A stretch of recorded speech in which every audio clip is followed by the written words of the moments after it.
नमस्कार दोस्तों, स्वागत है आपका मेरे YouTube चैनल पॉडकास्ट विद पूजा में।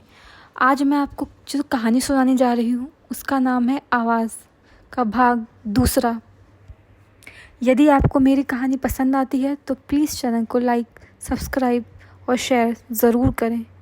तो चलिए शुरू करते हैं। सांप दहशत के मारे ना तो प्रमिला के हलक से तेज़ आवाज़ निकल सकी और ना ही कैथरीन की हालत तो उस मेंढक जैसी हो गई थी जो अचानक सांप के सामने पड़ जाने पर कुछ नहीं कर पाता सिवाय भय से थरथराने के। सांप उसके पैर से कई फेरों में लिपट गया था और डसने के लिए फन भी निकाल रहा था, लेकिन शिकार के उछलने कूदने के कारण उसे तुरंत समेट भी ले रहा था। कैथरीन ज्यों ज्यों उछल रही थी त्यों त्यों सांप का शरीर उसके पैर से दब रहा था और वह क्रोधित होकर फुफकारते हुए फन खड़ा करने लग जाता था। परिणाम स्वरूप बेसमेंट में जाने वाली वह सीढ़ी फुफकार के डरावने स्वर से भर गई। कैथरीन कुछ सेकंड में ही पसीना पसीना हो गई और उसकी सांसें तेज तथा धड़कनें बेकाबू हो गई थी। वह अपनी पूरी क्षमता से चिल्लाना चाहती थी, लेकिन हलक साथ नहीं दे रहा था। कार्टन उसके सिर से कब का गिर चुका था और फाइलें सीढ़ियों पर बिखर गई थी।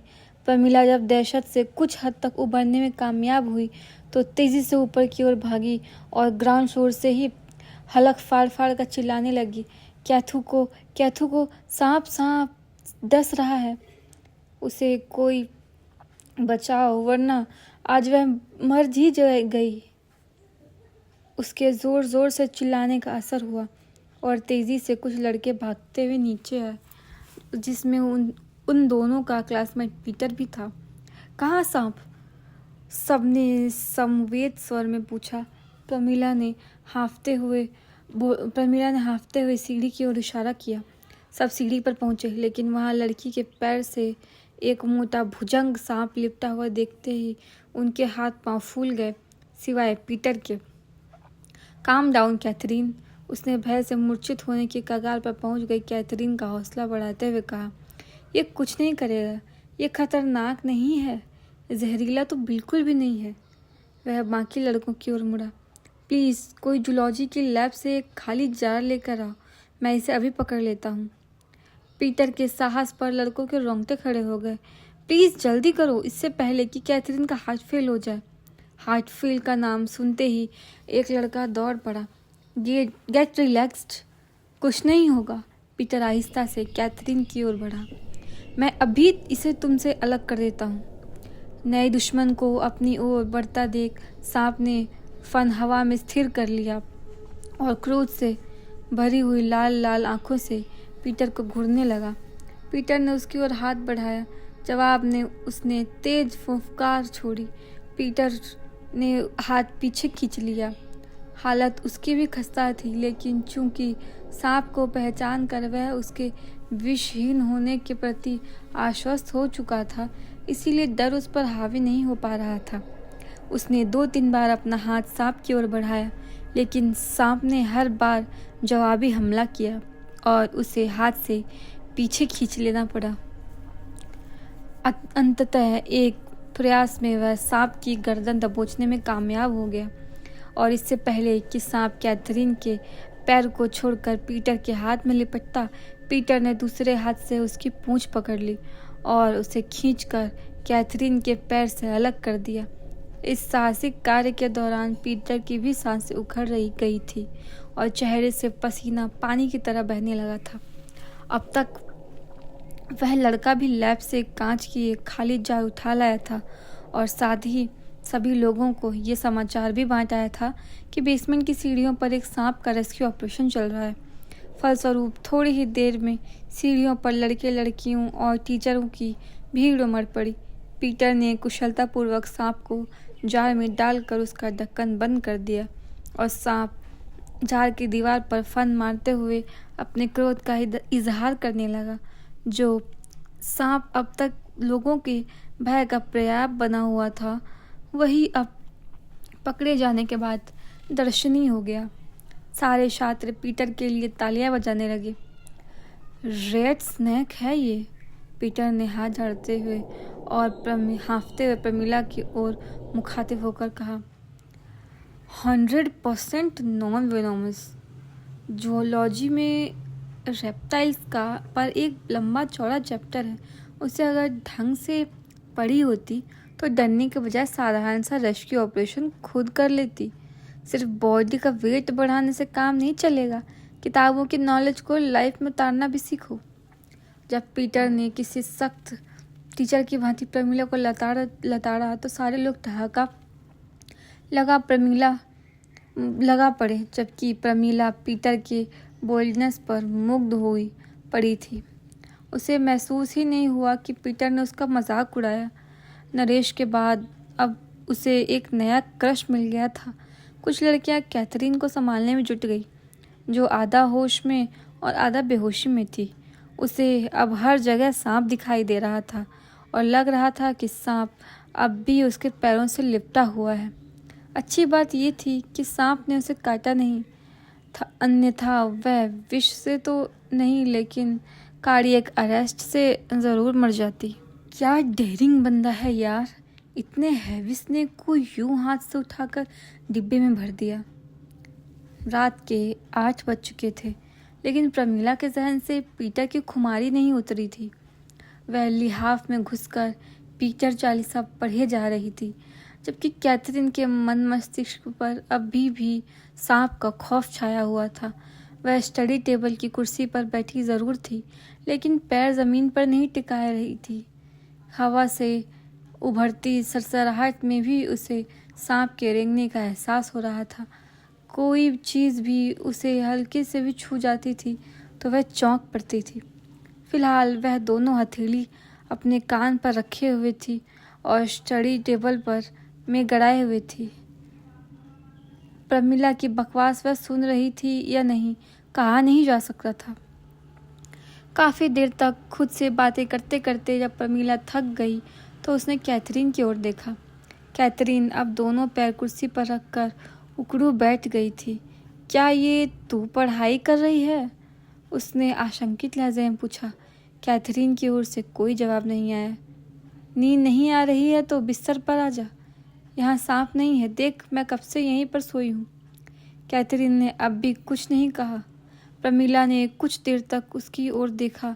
जब कैथरीन की निश्चलता उसे सामान्य नहीं लगी तो वह बिस्तर से उतरकर उस तक पहुंची, उसके कंधे पर हाथ रखकर उसे हिलाया। फलस्वरूप उसने सिसकते हुए चेहरा ऊपर उठाया और प्रमिला हैरान रह गई। तू तू रो रही है? क्या तुझे सांप से इतना डर लग रहा है कि तू रोने लगी? कैथरीन की आंखों में पानी चमक रहा था, उसका चेहरा भी भावुक था। वो चली गई प्रेमू, उसने आंसू पोंछते हुए सिसकते हुए कहा। उसने इस बार मुझे वार्न नहीं किया। तू उस आवाज़ की बात कर रही है? हाँ, मेरे साथ इतना बड़ा हादसा हुआ लेकिन उसने मुझे आगाह नहीं किया। उसने इस बार मुझे बेसमेंट की सीढ़ियों पर जाने के लिए मना नहीं किया। तो इसे दिल पर क्यों ले रही है तू? प्रमिला हंस पड़ी। आवाज़ ने तुझे इसीलिए वार्न नहीं किया होगा क्योंकि इस हादसे से तू मरने वाली नहीं थी। नहीं प्रेमू, कैथरीन ने उलझते हुए सर में कहा। यह हंसने वाली नहीं, सोचने वाली बात है। इससे पहले वह मुझे छोटे से छोटे खतरे से भी आगाह करती थी। प्लेग्राउंड में मुझे साधारण सी चोट भी नहीं लगनी होती थी तो वह मुझे प्लेग्राउंड जाने से मना कर दिया करती थी। फिर इस बार तो मेरे साथ बड़ा हादसा हुआ, मानो कि नॉन स्टॉप।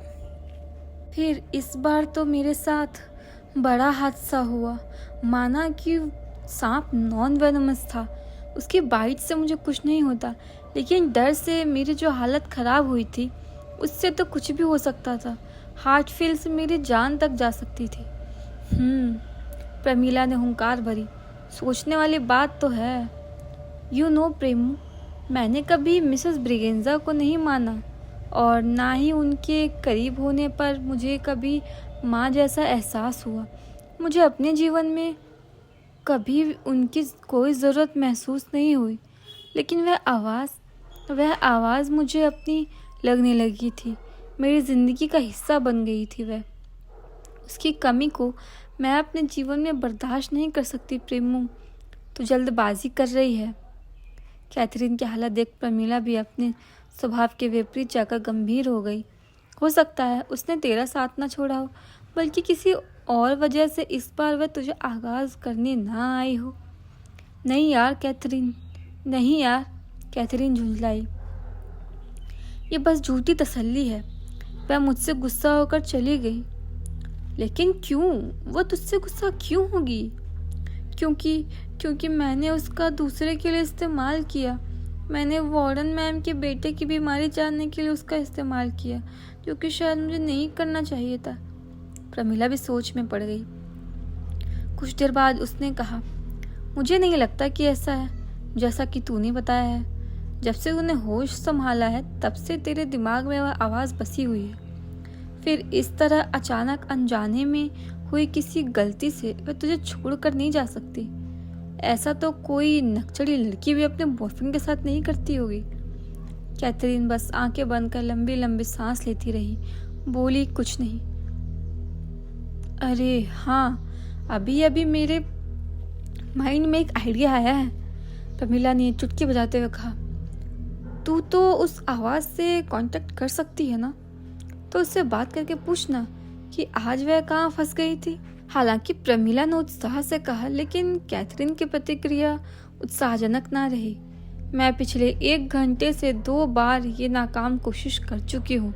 कैथरीन का जवाब सुन प्रमीला का गोल मटोल चेहरा लटक गया।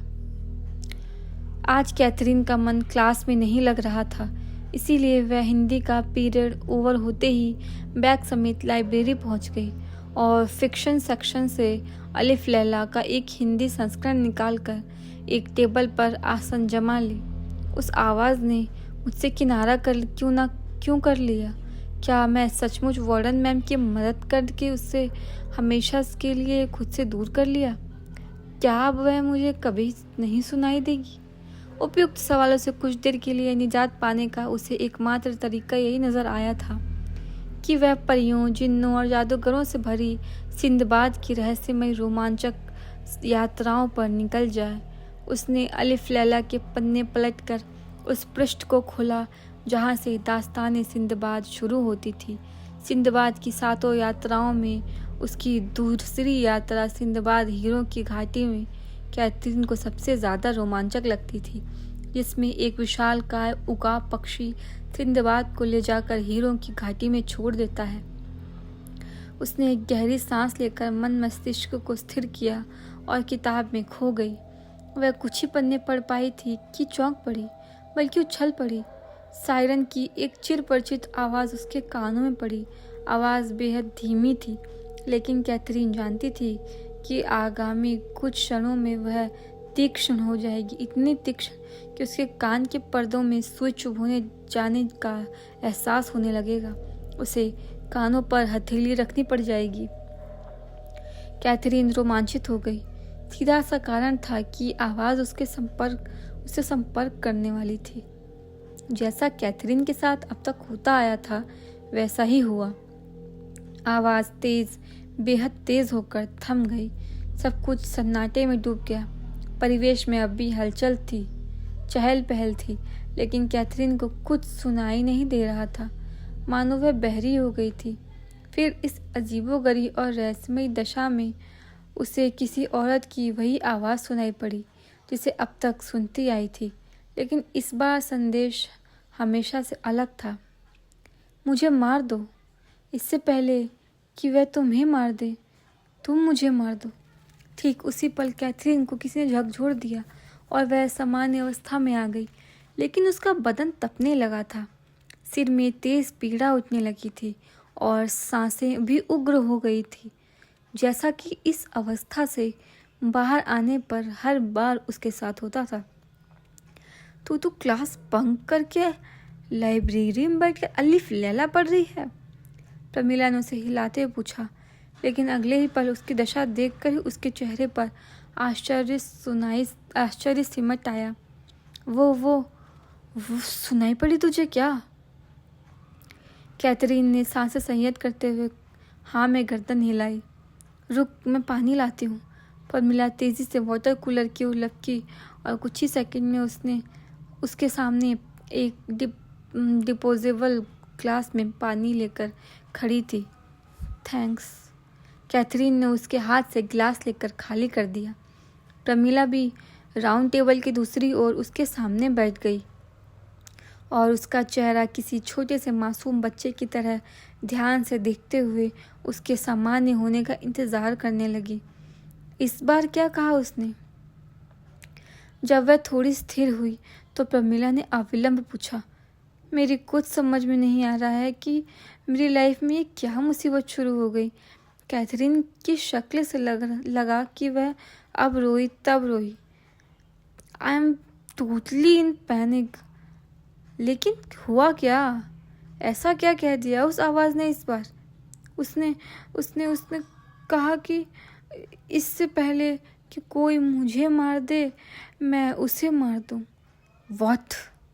प्रमिला कुर्सी से फिसलते फिसलते बची। कोई तुझे मारना चाहता है? ओ जीजस! प्रमिला ने सिर पीट लिया। इतनी कम उम्र में मेरी कैथू को कैसे कैसे दिन देखने पड़ रहे हैं। मुझे कुछ नहीं समझ में आ रहा है प्रभु कि मैं क्या करूं। मुझे तो ये तक नहीं पता कि वह आवाज़ किसकी है, और जिसकी भी है वो इस दुनिया में है भी या नहीं। है भी तो कहाँ है? कहाँ ढूंढूं मैं उसे? 1 मिनट।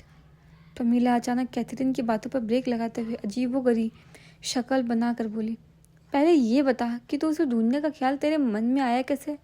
अगर वो तुझे मिल भी गई तो तू क्या उसे मार देगी? कैथरीन को सूझा ही नहीं कि क्या जवाब दे। अपनी जान बचाने के लिए क्या तू इतना डर कर सकती है कि किसी का मर्डर कर दे? मैं तो नहीं कर सकती। मेरी तो कुछ समझ में नहीं आ रहा है कि सडनली कौन मेरा दुश्मन पैदा हो गया जिससे बचने के लिए मुझे उस औरत का मर्डर करना होगा जो मुझे खतरों से वार्न करती है। अब मैं क्या बताऊं यार, तेरी ये स्पेशलिटी भी तो अजीब ही है। जिस औरत के बारे में हमें कुछ नहीं मालूम उसके दुश्मन के बारे में कैसे जान सकते हैं हम? आवाज़ मुझे इससे पहले भी आती थी, आज से नहीं सालों से आ रही है, लेकिन उसने मुझे कभी ऐसा स्ट्रेंज मैसेज नहीं दिया। इसका मतलब कि मेरा जो भी दुश्मन पैदा हुआ है हाल ही में पैदा हुआ है। तू तो अपने दिमाग का दही कर रही है आइंस्टीन की नानी। प्रमिला ने खुद को लापरवाह दर्शाते हुए कहा ताकि कैथरीन की घबराहट थोड़ी कम हो जाए। छोड़ ना, भूल जा कि तुझे कोई आवाज़ आती थी, और वैसे भी मेरे होते हुए किसी की इतनी हिम्मत नहीं कि मेरी सखी को छू भी सके। क्या ऐसा करना सही होगा? कैथरीन ने आशंकित लहजे में पूछा। मेरा मतलब है कि क्या यह आसान होगा? जो आवाज़ मुझे हमेशा डिफेंस करती आई है उसके मैसेज को नज़रअंदाज कर देना सही होगा? क्यों पैनिक हो रही है तू? मैं हूं ना, कोई नहीं मारने आएगा तुझे। हालांकि कैथरीन ने प्रमिला के आश्वासन पर प्रत्यक्ष तो कुछ नहीं कहा, लेकिन उसके जहन में अब ये भी सवाल था, क्या उस आवाज़ को नज़रअंदाज कर देना सही होगा? First of all we have to draw the diagram representing the situation expect in the question. अपना कथन समाप्त करने के बाद गणित के शिक्षक जॉन सैमुअल सवाल पर नज़र डालने के लिए किताब की ओर मुखातिब हुए और क्वेश्चन की एक एक लाइन पढ़ते हुए उसकी व्याख्या करते हुए वाइट बोर्ड पर चित्र बनाने लगे। बतौर टॉपिक ट्रिगोनोमेट्री का हाइट एंड डिस्टेंस चल रहा था। लगभग 70 की तादाद वाली उस क्लास में पैना सन्नाटा था। हर छात्र की निगाहें वाइट बोर्ड पर और ध्यान सैमुअल की बातों पर था, सिवाय कैथरीन के, क्योंकि इस वक्त कैथरीन की निगाहें क्लास के दरवाजे पर थी, जहाँ उसे किसी की परछाई नज़र आ रही थी। क्या दरवाजे पर कोई खड़ा है जिसकी परछाई अंदर आ रही है? एक बार कैथरीन के मन में ये ख्याल आया, लेकिन फिर उसने इस ख्याल को ये सोचकर नज़रअंदाज कर दिया कि अगर दरवाजे पर कोई खड़ा होता तो सैमुअल ने उसे ज़रूर देखा होता और उससे खड़े होने का कारण भी पूछा होता तो फिर ये परछाई किसकी है? इस सवाल ने कैथरीन की उत्सुकता बढ़ा दी। परछाई बेहद लंबी चौड़ी थी, जो किसी इंसान की ही लग रही थी, किसी बेहद लंबे इंसान की जिसने ढीला ढाला चोगा पहन रखा हो। वह हौले हौले लहरा रही थी, जैसे रस्सी पर डाला हुआ कोई कपड़ा हवा चलने से हिल रहा हो। कैथरीन ने क्लासरूम की खिड़की के जरिए तथा अन्य माध्यमों से भी जानने की कोशिश की कि वह परछाई किसकी है, मगर असफल रही। कैथरीन का ध्यान व्हाइट बोर्ड पर चल रहे टॉपिक से अब पूरी तरह भटक चुका था। वह दीदे फाड़ कर केवल उस परछाई को ही देख रही थी, जिसकी बढ़ती गतिविधियों से अब लगने लगा था कि उसका मालिक क्लासरूम में दाखिल होने की नीयत से कदम आगे बढ़ा रहा है। कैथरीन की आशंका गलत नहीं साबित हुई, क्योंकि कुछ ही पलों में परछाई के मालिक की पहली झलक उसकी नज़रों के सामने थी। जैसा कि कैथरीन को पहले ही आभास हो चुका था, वह वास्तव में 6 फीट से अधिक ऊंचाई वाला कोई पैशाचिक प्राणी था।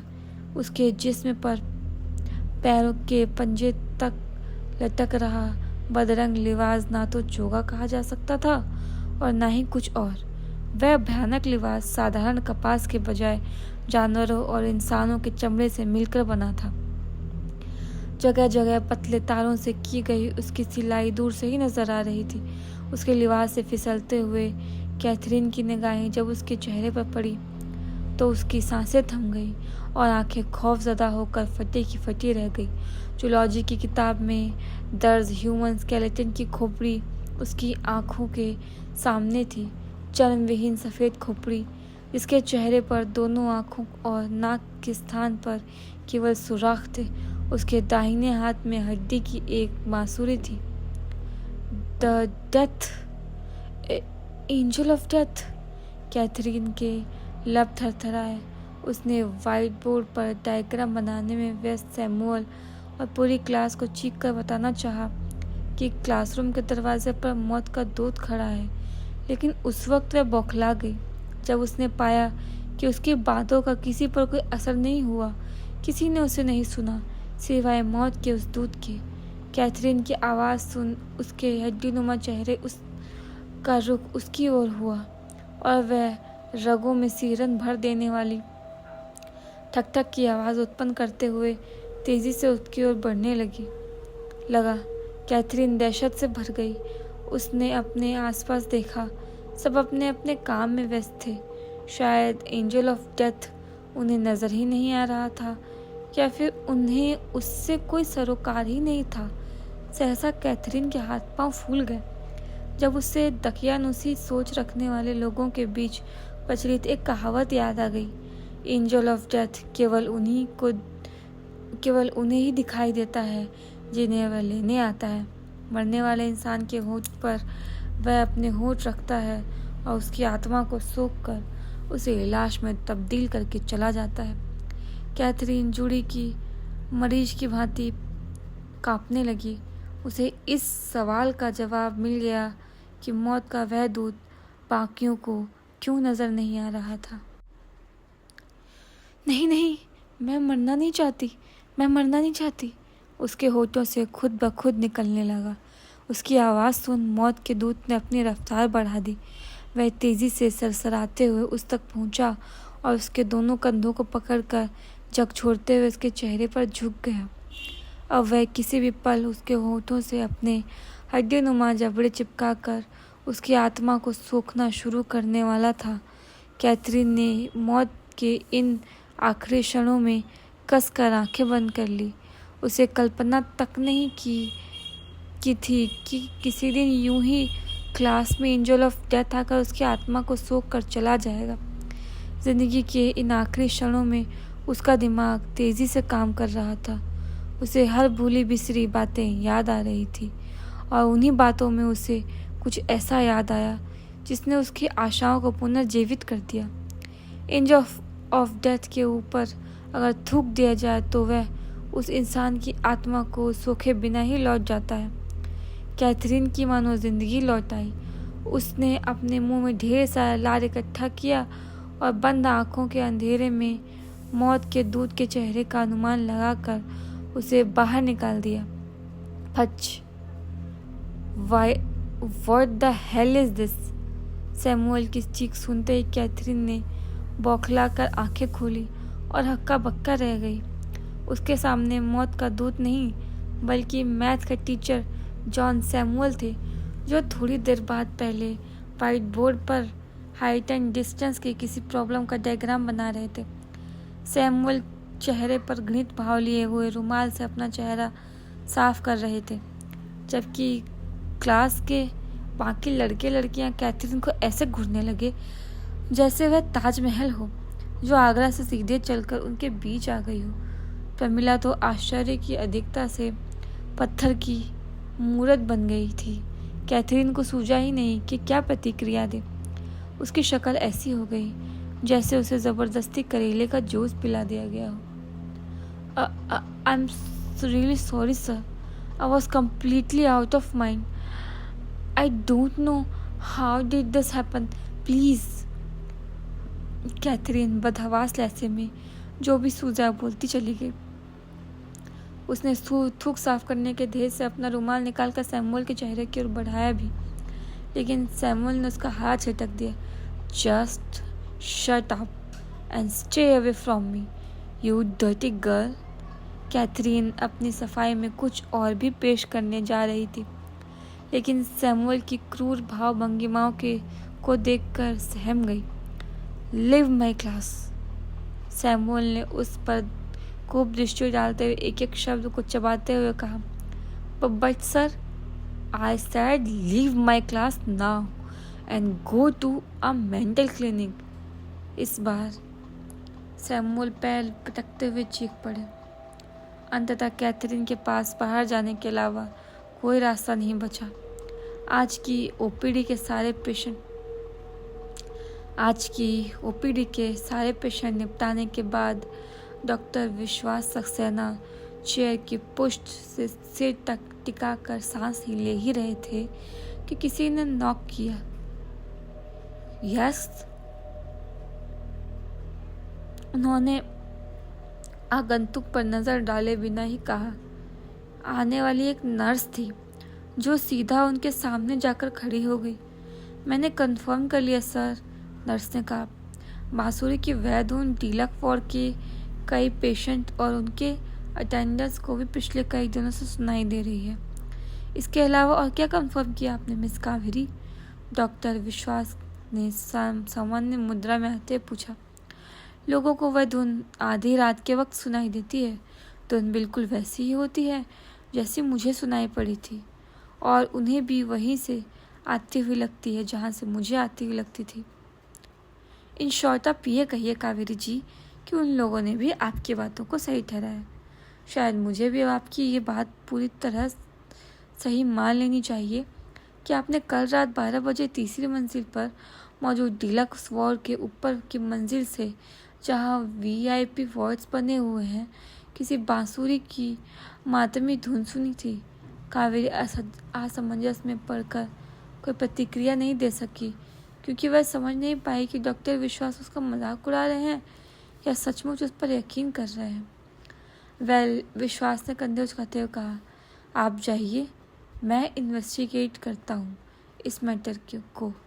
कावेरी के चले जाने के बाद विश्वास ने कोई नंबर डायल किया और दूसरी ओर से कॉल पिक किए जाते ही कहा, सब कुछ छोड़कर तुम मेरे कैबिन में आओ। 2 मिनट बाद एक दूसरी नर्स कैबिन में हाजिर थी। कावेरी आज सुबह से जो कहानी को लोगों को सुना रही थी वो तुमने भी सुनी होगी ना? विश्वास ने बगैर किसी भूमिका के पूछा। हाँ सर, नर्स ने भी कोई भूमिका बनाए बिना ही जवाब दिया। मैं बस इतना जानना चाहता हूँ कि उसकी बातें सही है या झूठ। इस बार सवाल पूछने के दौरान विश्वास मोबाइल में कोई नया नंबर ढूंढ रहे थे। सही है सर, बिल्कुल सही है। नर्स का लहजा दहशत से भर गया। कावेरी ने तो वह आवाज़ कल रात सुनी, लेकिन मैं तो पिछले 3-4 दिनों से सुन रही हूँ। विश्वास ने नर्स को इशारे से प्रस्थान का आदेश दिया और सेलफोन को कान से लगा लिया। तुम्हारे लिए ब्रेकिंग न्यूज़ है। दूसरी ओर रिस्पॉन्स आने पर उन्होंने कहा, कैथरीन क्लासरूम की घटना से अभी तक उबर नहीं पाई थी। इतना तगड़ा हेलुसिनेशन उसे कभी नहीं हुआ था, या यूं कहें कि उसे हेलुसिनेशन ही कभी नहीं हुआ था। यद्यपि वह भुक्तभोगी थी, लेकिन फिर भी उसे यकीन नहीं हो रहा था कि हेलुसिनेशन इतना भी स्ट्रॉन्ग हो सकता है कि कोई अपने टीचर को मौत का दूध समझकर उसके चेहरे पर थूक दे। वह आज स्कूल में हुई अपनी फजीहत से कहीं ज़्यादा इस बात को लेकर परेशान थी कि उसे क्या हो गया था जो उसने ऐसा किया। उसने अपनी आंखों से देखा था कि एंजल ऑफ डेथ क्लास में दाखिल हुआ था और उसके कंधे को पकड़कर झकझोरा था। फिर अचानक वह जॉन सैमुअल में कैसे बदल गया। गजब यार, तू तो एक ही झटके में सेलिब्रिटी बन गई। कैथरीन में भी कैंटीन में भी तेरे ही चर्चे हो रहे हैं। कैथरीन ने दरवाजे की ओर गर्दन घुमाई। प्रमीला कैंटीन से वापस लौट आई थी। उसके हाथ में थर्मोकॉल की ट्रे थी जिसमें 3 सैंडविच और सॉस के 4-5 पाउच थे, और यहाँ तक कि वह ट्रे को एक पुराने अखबार से ढक कर लाई थी। लेकिन कमरे में दाखिल होते ही उसने उस अखबार को डस्टबिन के हवाले किया और ट्रे को लेकर आराम से बिस्तर पर बैठ गई। तेरे लिए एक ही लाई हूँ क्योंकि तुझे ये ज़्यादा पसंद नहीं है, और फिलहाल इस वक्त दोपहर के 3 बजे कैंटीन में इसके अलावा और कुछ था भी नहीं। वह सॉस की एक पाउच के साथ एक सैंडविच अलग करते हुए बोली, चल अब आजा। कैथरीन को सैंडविच खाने का निमंत्रण देने के बाद वह बिस्तर पर आलथी पालथी मारकर बैठ गई। पानी की बोतल वह पहले ही लाकर अपने पास रख चुकी थी। जैसा उसका दिलडौल था उसी अनुसार वह नवाबी हाव भाव के साथ खाना पीना भी पसंद करती थी। कुछ खाने के बीच में कोई व्यवधान या किसी चीज़ के लिए उठना उसे बिल्कुल पसंद नहीं था। कैथरीन भी आकर उसके साथ बैठ गई। तुझे इसके लिए पैसे कहाँ से मिले? उसने सैंडविच पर दृष्टिपात करते हुए पूछा। आज इंटरवल में भी तू लगभग 100 रुपये खर्च की थी, और अब यहाँ ये सब? तेरे पास आजकल इतने पैसे आ कहाँ से रहे हैं? तेरे इन्हीं सवालों से बचने के लिए मेरा मन करता है कि मैं तेरे लिए कुछ लाया ही ना करूं। मैं चाहती तो ये तीनों कैंटीन में ही खा जाती और डकार लेते हुए वापस आती। तुझे पता भी नहीं चलता, लेकिन मैं ऐसा ना करके इससे तेरे साथ शेयर कर रही हूँ, क्योंकि इसीलिए नहीं कि तू मेरी सासू माँ बनकर मुझसे हिसाब मांगे। चल ठीक है, लेकिन हम लड़कियों को ज़्यादा खर्चीला नहीं होना चाहिए। हमारा किफ़ायती होना अच्छा माना जाता है। कैथरीन हंस पड़ी। मुझे किफ़ायती बनने की ज़रूरत नहीं है, क्योंकि मैंने मम्मी से पहले ही बोल रखा है कि मैं उसी लड़के से शादी करूँगी जो अब्रॉड में करोड़ों का एनुअल पैकेज उठाता हो। एक बात बता। पूछ। प्रमीला ने सॉस का पाउच दांतों से फाड़ते कहा, आज क्लास में मेरे साथ एक्चुअल में क्या हुआ था? कैथरीन ने आंखें गोल करते हुए पूछा। सुनते ही प्रमीला जोर जोर से यूं हंसने लगी मानो वह भूली हुई बात उसे फिर से याद आ गई हो। वह अपनी हंसी काबू में ना कर सकी और बिस्तर पर इधर उधर लुढ़कने लगी। कैथरीन बस उसे घूरती रही। थोड़ी देर बाद जब उसके होश ठिकाने लगे तो उसने कहा, पहले ये बता कि तूने अचानक राजेश खन्ना के चेहरे पर थूक क्यों दिया? मैंने तो एंजल ऑफ डेथ के ऊपर थूका था। लेकिन वो एंजल ऑफ डेथ नहीं, हमारे मैथ्स के टीचर जॉन सैमुअल थे। मुझे नहीं मालूम, मुझे तो एंजल ऑफ डेथ नज़र आ रहा था जो क्लास में एंटर करने के बाद सीधे मेरी ओर आ रहा था। वह मेरे कंधे पर हाथ रखकर मुझे झकझोर रहा था। तभी मुझे याद आया कि एंजल ऑफ डेथ को भगाने के लिए उसके चेहरे पर थूका जाता है। प्रमीला ने उसके अधूरे वाक्य को हंसते हुए पूरा किया। और जैसे ही तुझे एंजल ऑफ डेथ को भगाने का ये टोटका याद आया, तूने राजेश खन्ना के चेहरे पर थूक दिया। कैथरीन बस मूर्खों की तरह प्रमीला को घूरती रही। कोई नहीं, कभी कभी हेलुसिनेशन हो जाता है, या तो नींद पूरी नहीं हुई होगी, या फिर तूने एंजल ऑफ डेथ के डरावने वाहियात कहानियों के बारे में कुछ ज्यादा ही सोच लिया होगा। उस समय मैं तुम लोगों को किस कंडीशन में नजर आ रही थी? कैथरीन ने पूछा। अजीब सी नजर आ रही थी तू। प्रमीला ने एक सैंडविच का पेट फाड़ कर उसके बीच में पाउच का सॉस उड़ेलते हुए कहा। तू एक तक एंट्रेंस को घूरे जा रही थी। तेरी आंखें बड़ी बड़ी हो गई थी और अचानक तो बड़बड़ाने लगी थी। मैं मरना नहीं चाहती, मैं मरना नहीं चाहती। तब जब राजेश खन्ना ने तुझे इस स्टेट में देखा तो उन्होंने तुझे आवाज़ दी, लेकिन तुझे सुनाई ही नहीं दिया। ऐसा लग रहा था जैसे तू किसी दूसरी दुनिया में खो गई हो। फिर वो तेरे पास गए, तेरा कंधा पकड़ कर हिलाया और फिर फच। प्रमीला को एक बार फिर जोर से हंसने का मौका मिल गया। जब प्रमीला की हंसी थमी तो वह उंगलियों पर लगी सॉस को जीभ से साफ करने लगी। कैथरीन केवल उसे ताड़ रही थी। वह जानती थी कि चटोरापन भी उसकी गोल मटोल सहेली के तमाम अच्छे बुरे गुणों में से एक था, और उसने सिर्फ इसीलिए लगभग दर्जन भर छोटे बच्चों से दोस्ती कर रखी थी ताकि इंटरवल में उस दोस्ती का हवाला देकर उनके कुरमुरे में हाथ मार सके। तभी अचानक कमरे के बाहर बरामदे में भाग दौड़ भाप कर प्रमीला के कान खड़े हो गए। बरामदे में गपशप कर रही लड़कियां तेजी से अपने कमरों की ओर दौड़ने लगी थी। ये अचानक भूचाल क्यों आ गया? जवाब की आस में उसने कैथरीन की ओर देखा। अनुशासन मैन तुम लोगों के कमरे की ओर आ रहे हैं, एक लड़की ने दरवाजे से झांक कर सूचित किया। सुनते ही प्रमीला के होश वक्ता हो गए। उसने सदमे जैसी हालत में कैथरीन को यूं घूरा मानो अचानक उसे मौत की सजा दी गई हो। कैथरीन तुरंत अपनी जगह से उठी और दरवाजे से बाहर झांककर फादर एल्बर्ट को देखने लगी, जो उनके कमरे से चंद कदमों के ही फासले पर थे। फादर तो बेहद पास आ चुके थे। अब तो कहाँ भागेगी?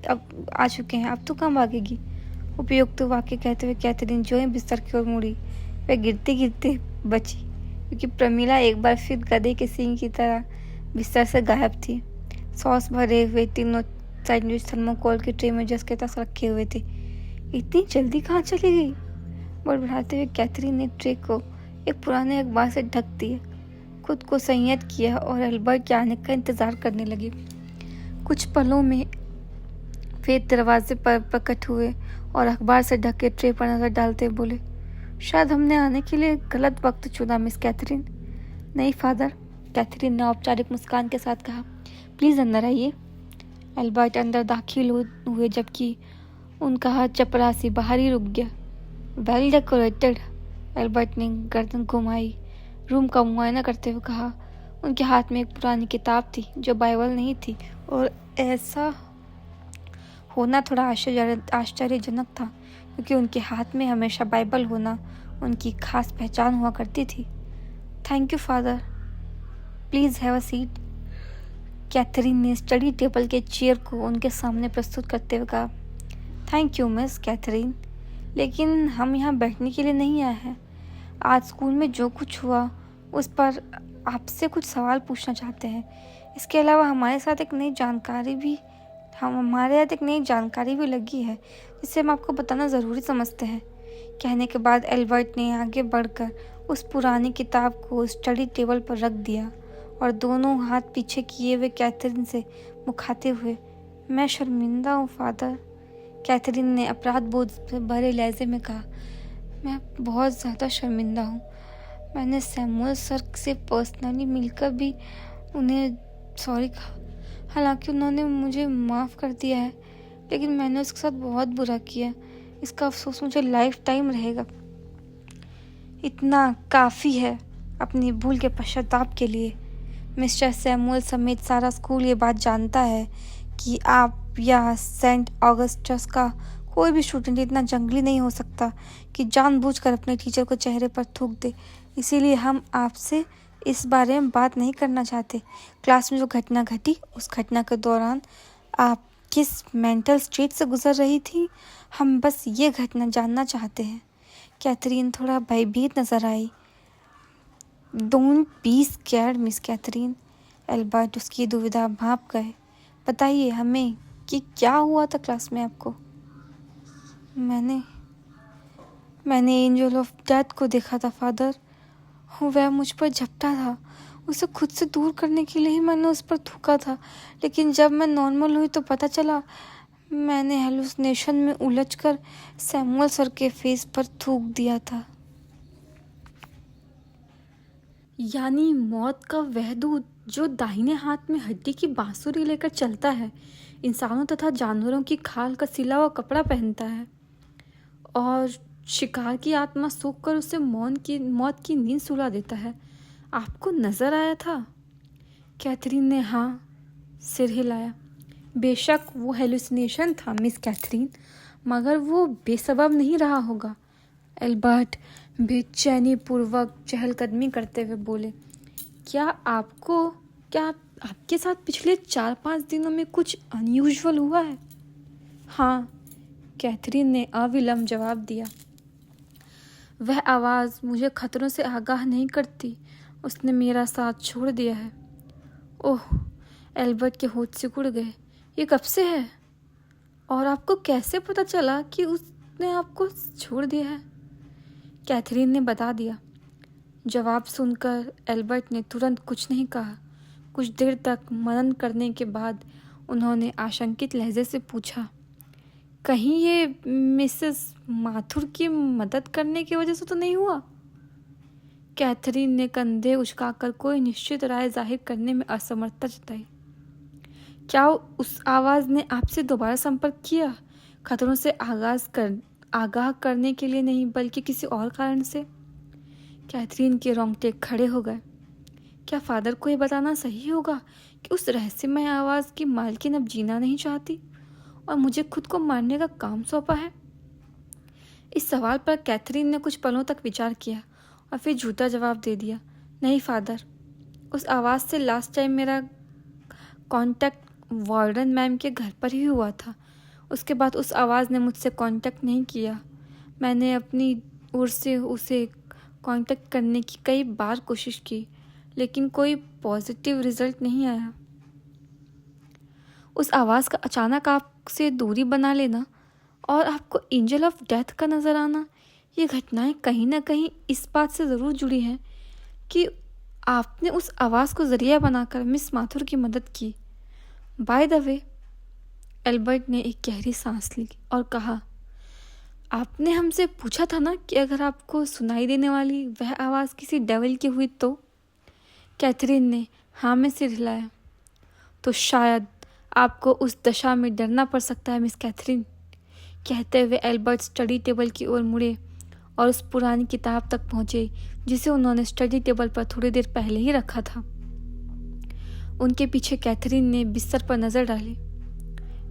ट्रे पर से अखबार हट गया था और उसमें से एक सैंडविच भी गायब हो चुका था। कैथरीन समझ गई कि प्रमीला कहाँ छिपी हुई थी। वह अपनी मुस्कान छिपाते हुए दोबारा एल्बर्ट से मुखातिब हुई। अब तक एल्बर्ट किताब के उस विशेष पन्ने को खोल चुके थे जो असाधारण रूप से पीला पड़ गया था और जिस पर कुछ पुराने और डरावने चित्र बने हुए थे। इस कहानी को अगर सच में माना जाए तो भविष्य की घटनाओं को जानने का संबंध काली विद्याओं से है। काली विद्या मतलब ब्लैक मैजिक। उस कहानी में कैथरीन की दिलचस्पी जगी। आगे बढ़कर वह भी किताब के पन्नों में झांकी। किताब में काली विद्याओं और भयानक प्राणियों को दर्शाए हुए कई चित्र बने हुए थे। हजारों साल पहले रोम के राजा थियोस ने अपने नापाक मंसूबे हल करने के लिए काली विद्या सीखी थी। वह रूहानी ताकतों से अपना भविष्य पूछता था और उसके जहन में फुसफुसा कर उसका भविष्य बताती थी। किसी भी युद्ध में जाने से पहले वह नरक की उन बुरी शक्तियों से ये पहले ही जान लेता था कि युद्ध का परिणाम क्या होगा और वह उस युद्ध में जिंदा बचेगा या नहीं। उसने अपने जीवन में कुल 8 लड़ाइयाँ लड़ी और सब में भीषण जीत हासिल की, क्योंकि काली शक्तियाँ उसे पहले ही बता देती थी कि फला युद्ध में उसकी जीत होने वाली है। और वह अपनी पूरी क्षमता व आत्मविश्वास के साथ दुश्मन पर कहर बनकर टूट पड़ता था। लेकिन फिर भी एक बार जब वह पर्सिया पर चढ़ाई करने की योजना बना रहा था तो उस आसमानी ताकतों ने उसकी अपेक्षाओं के विपरीत फैसला सुनाया। उन्होंने थियोस को चेतावनी दी कि अगर उसने पर्सिया पर चढ़ाई की तो बुरी तरह हारेगा और बेहद दर्दनाक मौत मारा जाएगा। कहने के बाद एल्बर्ट थम गए। फिर क्या हुआ? कैथरीन ने उत्सुक लहजे में पूछा। थियोस ने उसकी बात मान ली और पर्सिया पर चढ़ाई करने का इरादा त्याग दिया। लेकिन फिर कुछ ऐसा हुआ जो आज तक किसी को नहीं समझ में आया।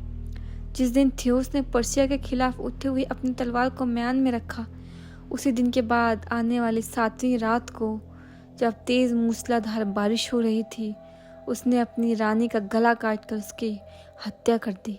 इस किताब में बस यहीं तक लिखा है। थियोस ने अपनी रानी की हत्या क्यों की? शायद इस कहानी का लेखक ये बताना भूल गया। एल्बर्ट लापरवाही से हंसे। आगे की कहानी के लिए सुने हमारी कहानी आवाज़ का भाग 3। और पिछले वीडियो में कोई दिक्कत हो गई थी जिस वजह से मेरी स्टार्टिंग और लास्ट की वॉइस कट गई है, तो वो इस कहानी का पहला भाग है। तो प्लीज़ उसे भी जाके ज़रूर देखिए, तभी आपको आगे की कहानी समझ में आएगी। और अगर चैनल पे नए हैं तो प्लीज़ सब्सक्राइब कीजिए। Thank you.